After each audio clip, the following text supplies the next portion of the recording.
Hi, welcome to Trading with TK, teaching you to turn ideas into money. This is a weekend question and answer where readers write in and ask me some questions. So let's get started. First question comes from Alan. Thanks again for sharing your experience. I am curious about index rebalancing and if there are any trading opportunities when this happens. Okay, let me explain to my readers what he means by index rebalancing. There are funds that represent most of the indexes. So for simplification purposes, let's just talk about the S&P 500. So there are funds that have all 500 stocks in their fund, and it's a pure representation of the S&P 500. So if the S&P 500 is down 2% for the day, you're down 2%. It's a way of capturing the overall market. Will you beat the market? No, but you will be in step with the market. It's kind of a safe approach to investing. It's a longer-term approach.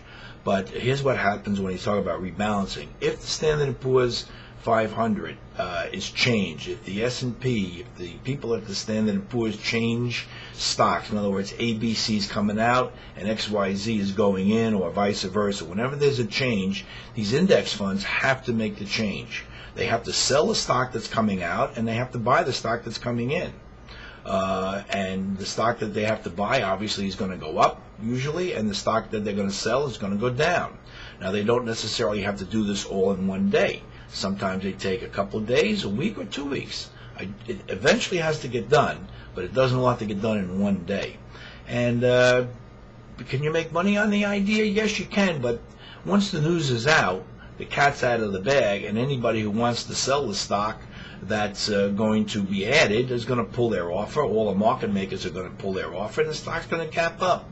Same with the stock that's coming out. It's going to gap down. Now, if you had the information ahead of time, it would be great, but you're not going to get that. And if you do, it's going to be like inside information, and you may get in trouble. So, yes, you can make money on them because when they gap up players, it's going to go higher. It may not. The stock may be in a major downtrend to begin with, and this may just cause a kickback rally that when the adjustment's finished in a couple of days or a week, the downtrend is going to continue. So it's always hard to find little gimmicks to beat the game. Usually when you try to, come up with these little scenarios that they blow up in your face sometimes.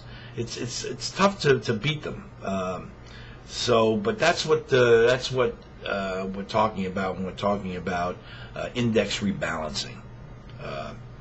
And it happens occasionally. Anytime there's a change to any of the indexes, all the index funds have to make the change. Okay, good question, Joe.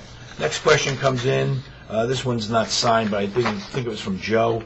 Joe writes, can you make a living trading the market as a swing trader while employed full-time? If you're employed as a full-time swing trader, yes. If you mean 9-to-5 job, I think it would take a very special person, but I do believe it can be done, because if you look at these charts, you can say, boy, if it's going to take 2 or 3 weeks for this stock to go up 20%, why don't I just buy it and go to work every day, and then in a couple of weeks I'll sell it?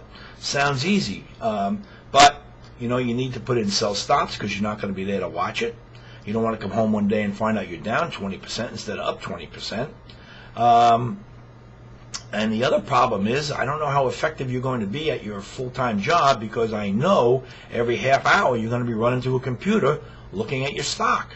And your boss is eventually going to, unless you are the boss, your boss is going to be wondering what the hell you're doing. Because it's going to be on your mind, there's no question about it. But I can understand why you'd ask the question, because you look at these charts and it's feasible. So I would say, try it. Buy one stock, try it with one stock. Make sure it's a good pick. It's almost got to be a no-brainer. You don't want anything that's a maybe this and a maybe that, because you're not going to have the confidence in it. Try it with one stock, and if it works, then maybe next time in, do it again, and maybe add another stock to it. Start out slow and see how it works. Okay. There's a man who's thinking on his feet. Okay, next question comes in from Jim. I am watching your videos, and I've learned a lot from you, and I've gotten a lot of information. I'm happy. I'm glad of that. My question is, how do I get New York Stock Exchange pre-market data?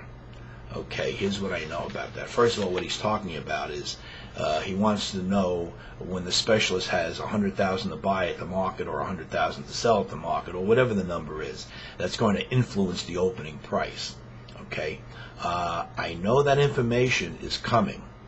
I don't know if it's already available, but I do know it's going to be available. Here's what I would suggest. I would suggest that you call your vendor, meaning your broker, and ask him what he knows about it and how you can get it, because he's the one that's going to supply it to you. Now, the New York Stock Exchange Open Book is available, which means you can see the specialist book during the day, or even before the opening you can see the book. You can see all the bids in office. But that you subscribe to through the New York Stock Exchange, but it's delivered to you through your vendor. That's where it shows up on your screen when you open up your account. If he doesn't know, if he can't answer your question, call the New York Stock Exchange. Yes, you can call them. They have an operator. Ask him the question, and he'll direct your call to someone who probably can answer you. But if it's not already available, I know it is coming. The specialists aren't too happy about that, but because it takes an edge away from them. But it is coming. Okay, next question, Joe. Joe writes, I read I read something about the Indy Mac Bank failing, on Friday, and how people will lose probably anything more than $100,000, which is protected by the FDIC. Can you talk about investment accounts and how they are protected, and what, if any, limits there are? If there are limits, can you talk about ways to protect investors with large accounts, like I'll have someday? Well, Joe, I think you probably will, and I'm rooting for you. And when you get it, you need to be careful with it, because this bank, this Indy Mac Bank, is a small regional bank. So if you had more than $100,000 in it, you're taking a risk to begin with. If you have big money, like 10 million, 50 million, 100 million, a couple hundred million, you can't have your money in these small regional banks. You need to be in the big money center banks, the Morgans, the Chases, the Citicorps. That's where you need to be if you have big money. Now, there's absolutely no guarantees anyway, but the likelihood of these big banks going down before you're able to get your money out is a lot less than the Indy Mac Bank. Okay? In capitalism, it's always buyer beware. There is no protection. Probably the best protected money is Treasury bills, because it's backed by the government, but it's the least return on your money. And that's the way the game works. The more protection, the lower the return. The higher the risk, the bigger the reward. But not always, because you could lose your money in the high-risk stocks. Now, there's no guarantees. The FDIC protects up to people 100 grand, but that's it. After that, you're on your own. Now, let's take the case of Joe Lewis, who is a fabulous trader. He amassed $3 billion, and he took half his investment. He put it into one investment, Bear Stearns, and when the stock crashed, he lost half his money. Now, the lesson here is I feel bad for Joe, because it took him so long to amass it. In a matter of months, he lost half of it.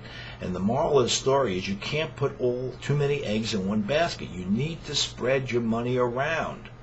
I don't know what the number is. Is it 10% or is it 5%?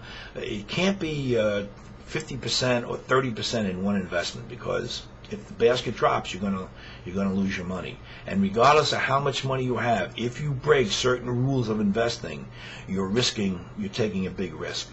And that's the lesson. That's the lesson to be learned. But as far as protection, this is capitalism. No one's going to protect you but yourself. So you need to be diversified, is the word. Hope this answers your question. And it's theoretical, but I think it's good advice. Okay, so that's the end of our question and answer period for the weekend. I like doing these, so if you have any questions for next weekend, send it in. I'll talk to you on Monday morning.